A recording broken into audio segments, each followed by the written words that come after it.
Hey guys, welcome. Now this is a very different time to be trying to do the show. Today I'm going to quickly go into and do a follow-up based on some of the questions I received for the video that I did on using the oil brushes on that guy and using the different combinations of products and what have you, and I'll quickly go into that. Before I get started, I just wanted to give you a heads up and say that I did try to do the shows at a different time today. Apologies for that. I kicked it off at the normal time today, but I had some troubles with the app. YouTube, it's usually very bomber. It's a very stable, strong product, but I had a bit of trouble and it dropped out 3 different times on me. And I didn't want to keep doing it for, people getting the notification because then it says it doesn't work. So I knew there must be some other issues there. Hey Jason, no worries, mate. It happens. For all of the times that I've used YouTube to only have one glitch so far, and I've got like 70 videos done. It's very minimal. I mean that's an amazing amount of of it working more than anything. So it's more of a surprise that it didn't work, and I don't know that it's YouTube's fault. It may actually be something on my end. So I'm not saying it's YouTube's fault, just the app was crashing for me. It worked for about, say, 30, 45 seconds, and I just didn't want to keep sending people. I didn't want to antagonize you guys, give you the notification that I'm on live, and then not coming through with it. So I thought, okay, I did a lot of my family stuff today, got all that done. I did a quick live show inside the Paint on Plastic Facebook group. If you guys are there, you can see a replay of that. It's available in there. It may be a little bit different to this one because it's live and I'm somewhat unscripted, so it might be a bit different. But anyway, that's what happened. Thank you for coming back, and it gives me an opportunity to do this at a different time of day without. I don't need a reason other than it didn't work, so that's kind of cool too.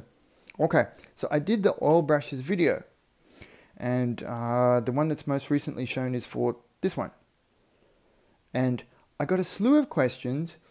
The question that was most repeated, the questions come back through different media. The question that was most asked was, did you do the oil brushes? Was there anything over the paint? Did you use a varnish or a top coat or something like that? So I've used oil brushes on 3 different models so far. First one was this. Next one was the Gundam dude, and the one in between them was the Gadget, the green one. There's videos for that up as well, including the weathering tutorial.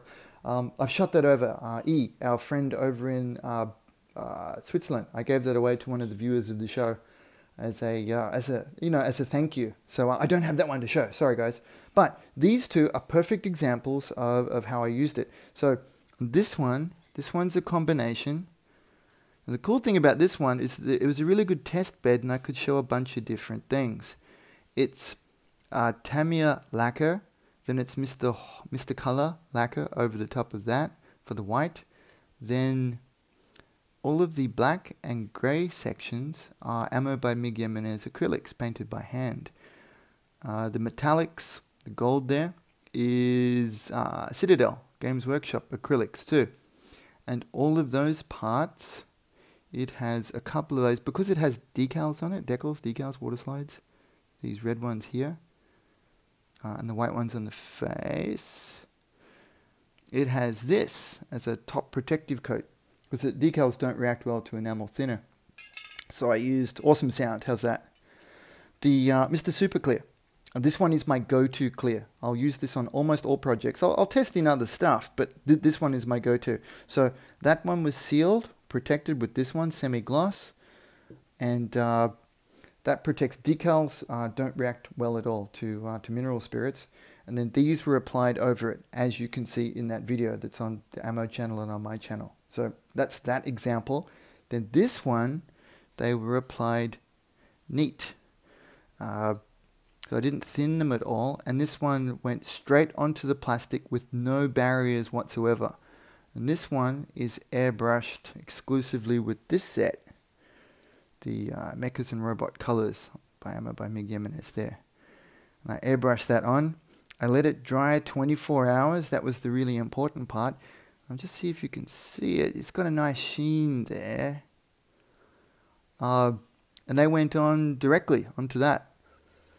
I let it dry 24 hours. It's a really big deal with the acrylics. You can't rush them with the, can you stand up? With the lacquers, I can rush them a little bit. Construction plus. With the lacquers, I can rush them a little bit because the layers, not necessarily breathe, but the layers kind of can allow the different solvents to work out through them. But the acrylics, though, once you've airbrushed them on, they do require time. So there was a full ammo one-shot primer base to this one, 24 hours to dry. Then the ammo by Miguel Jimenez colors over the top of that, 24 hours again to dry. And then I was using pretty good amounts of enamel odorless thinners to mix thin and spread the oil brushes for the various weathering effects on different parts of it. And it protected the Bandai plastic really well. You guys know Bandai plastic is somewhat notorious for falling apart if we put the thinners, the solvents into it, but that protected it really well. So there's the two examples of it, and I'm going to be releasing a video next week for you guys showing the weathering steps for this one. And that will be straight onto the plastic. Now, it's different. The products behave differently, whether you've got clear coats or no clear coats on them, and it does depend on the flat properties of the paint you're using. I'll try to illustrate that. We could run through a list of how it works, but it gets complicated quickly because there's all the different permutations of the stuff we can use. So what my plan is, we'll just gradually go through. I'll show you different ways that I do it with different products and just build up like a repertoire, a quiver of arrows, you could say, of different product combinations and show you how they work. And that's better than just giving just yes or no's, right? That way you can see they're concrete, real-world examples of how they work. And that could be cool for us. Let's do that. Now, I'm also getting asked which ones should I buy, because if you're a completionist, you know, you can mash the button and get the whole set, and they've just come out with a version 2, right? So it might be an okay timing, but it's a big investment. I get that. I don't even have the whole of the version 1 set yet, so I have quite a few. The other question I'm getting is, are they better than oils? People ask me to compare them to oils. So, and the price point question comes up quite a bit too. Aren't oils cheaper by how much oil paint you get in the tube? Yes, like technically that would be silly to say no to, because yes, that's correct. I think you get twice as much paint in a tube of oil than you get in these, because I think tubes go for about hey Sylvius, yeah, streaming. I had to do it at nighttime now because I had a bit of trouble during the day. Hey mate, thank you for joining. The like there is less paint there's less paint per size of money you buy. However, the convenience factor was quite different.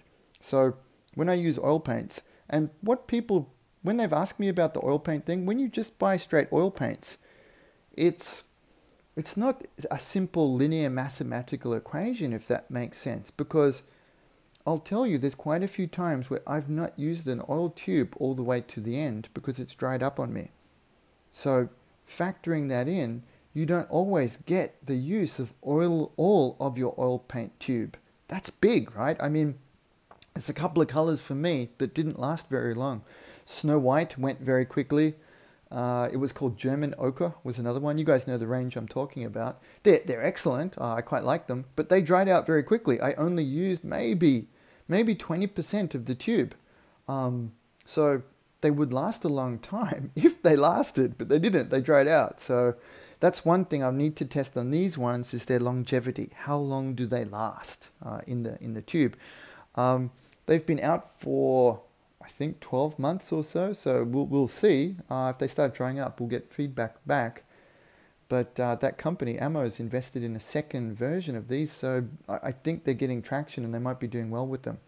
So at the price point, I waste a lot less with these. Also, you can see in some of my other videos I've done, I do the cardboard palette, and I put all the colors out and let them dry. I can only usually get 1, maybe 2 models if I really zoom through that super quick. So I'm often, the rest of that paint that I'm not using, in between in construction for the next one, that dries out.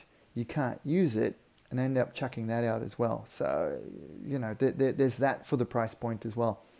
The other one I'm getting asked about is, what can I use them for, or how could I use them? And for the moment, I'm just going based on my personal experience. I'm going with these kind of medium-sized models. I don't think oil paints are for really small models, unless you're really good with them. I don't know how I would do that yet. When I paint like small Warhammer type miniatures, you know, your ones are 28, 30 mil, these little ones, I think all acrylics is the way to go. I just think that it's more maybe trouble than it's worth to start using enamel-based products in them. But once they get bigger, once you're dealing with stuff this big, enamel-based things, because of the lower surface tension, just various other reasons, it does make a lot of sense to get away from 100% acrylics and start mixing other stuff in. So that's my thing too. The start-stop nature of these is super useful. So when I needed to do some touch-ups on this guy with the feet, you know, you're able to get in there very quickly, dot it in, put in the amount you want, and get out, seal it back up, and you're done. And it's clean, no spill. If these were able to be spilled, I would have done it by now, because I can spill pretty much anything. I was telling some friends and they were having a good laugh at me about spilling Tamiya extra thin cement. I mean, that's like the world's untippiest bottle, right? I managed to spill one of them all over a cutting mat. And my room smelt very good for about a week. That was really fun. So, those things I didn't get to cover in the first video. I wanted to mention them to you and maybe you know, help you out on some of the decisions if you wanted to get a set. My recommendation would be to get a foundation set, say of these ones. Choose the colors, and I'm going to talk about that in just a sec. Choose some colors that might work for you. Then if you're going to do some very large models, some artist tube paints could also work as well. If you're going to do stuff like gunk wash and different techniques like that, that's something we can get to in a different show. Those ones will work better with tube paints. But you can tell I don't often show, or I'm not a really big fan of gunk wash, because I find it to be a little bit of overkill to slather and then remove most of it as well. I tend to be a little bit more selective with my processes. So for me, that's working well. It's working well. So I might stick with that. Now, people are asking me which colors should I get, because there's quite a few and there's a lot to choose from. So what I've been doing is I've been talking with my buddies over at HobbyCo, and they've got another shipment in. And what we thought we could do is, we've been talking about it, we want to try to put together a you know, like a recommended Stinky Linc recommended color pack, a foundation pack, because you know, I know this is real money. You don't want to end up having to buy too many that you're not going to use. So I was going to sit down with them, tell them which ones I've been using so far on 3 models. I'm going to do another one this coming week. I'll be writing down and sharing which ones I use for that one as well, and maybe talk through with the guys and put together a foundation pack, and see if I can get a price point discount for Australasia if you guys were interested in that. So that would be really good. The guys at HobbyCo have been really cool about these ideas. I mean, HobbyCo's run by people who like models. They make models too. The sales boss over there is a really nice bloke by the name of Ryan. He's an excellent modeler. I've seen some of his stuff. He's got some stuff in the windows there, the showcase, and they're really good. And he does Gunpla and cars very nicely. It's really, really cool. So dealing and working with people who understand the biz and understand our needs is super useful. I'll follow up with that soon, okay? I don't have anything to go with, and I'm kind of, you know, I'm a little bit jumping the gun on this. Apologies if it doesn't work out, but I'll see what I can get for you. You know, like the Airbrush one, we did that pretty good deal. That one went really well. They sold as far as Malaysia, which was really useful. So initially we were thinking about how this could work for just Australia, where I'm based now, but some of the deals are good enough that it's working for people overseas to get involved too. So I'll try to keep that idea open, and that could help out people who watch the show. It's kind of a thank you for it. Okay, that sounds pretty cool. Alrighty, I think I've covered most of it. Sorry, I'm not as hyped. I haven't had as many coffees at this time of night as opposed to the morning show. So if you need more, there's a few more, maybe a couple more details in the other version of this. But I wanted to keep it pretty short and just, you know, give you some ideas of the differences in the finishes that I've applied these to, and what combinations we can do. And I'll follow up with another video next week, a proper edited one that will show the weathering steps, exactly what I used for the Astaroth. And I hope that helps. Okay, thanks guys. Always appreciate you tuning in, supporting and watching the show. Please also, you know, join our Facebook group. That's just exploding. I think we got 80, 90 people joined in this past week. It might be that Ammo shared the video, but it's just exploding. So do make sure you get involved there. And don't forget that there's a full extended cut series of videos for both this guy and this guy. The full extended cut videos, they tend to go about 5 to 10 minutes longer on each one. I just go into a few more background details, you know, like director's cut or extended cuts of DVDs. They just show you a lot more of geeky stuff in the background. That kind of thing are all available on my Patreon channel, and I'll put that up as well so you can have a look at it. Okay, cool. Thanks a lot, guys. Always appreciate it. Have a good one. Cheers. Bye for now.